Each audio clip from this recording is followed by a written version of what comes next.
രാവിലെ തന്നെ പ്രകൃതി എന്നെ ഓർമ്മിപ്പിച്ചു കേട്ടോ, ഞാൻ കാനഡയിൽ തന്നെയാന്ന്.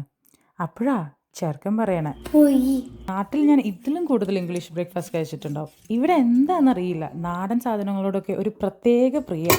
ഞാൻ എന്തായാലും 2 സ്പൂൺ മൈദയും ചേർക്കും കേട്ടോ. അതാവുമ്പോൾ പുറത്ത് നല്ല ക്രിസ്പിയും അകത്ത് നല്ല സോഫ്റ്റും ആയിരിക്കും. ഈ ഗ്യാപ്പിൽ പൊട്ടറ്റോസ് ഞാൻ ഉപ്പും മഞ്ഞപ്പൊടിയും ഇട്ട് സെറ്റാക്കിയിട്ടുണ്ടേ.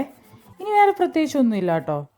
കിർക്ക്ലാൻഡിൻ്റെ പരിശുദ്ധമായ വെളിച്ചെണ്ണയിലോട്ട് കടുക്, ചെറുതായി അരിഞ്ഞ ഇഞ്ചി, വെളുത്തുള്ളി, പച്ചമുളക്, കറിവേപ്പില, പിന്നെ അതിലോട്ട് സവാള, അത് വാടി വരുമ്പോൾ പൊട്ടറ്റോസ്, സെറ്റ്. ഇഷ്ടാനുസരണം മല്ലിയിലയോ പുതിനയിലയോ ഒക്കെ ആവാം. പക്ഷേ 2 അടി മാറിയപ്പോൾ ഞാൻ നേരെ തിരിച്ചെത്തിയത് പൂരിയിലോട്ടായിപ്പോയി. അശ്രദ്ധ ധാരാളം ഉണ്ടേ. ഇനിയിപ്പോൾ എന്താ, നന്നായി പരത്താ പിന്നെ പൊരിക്കാം.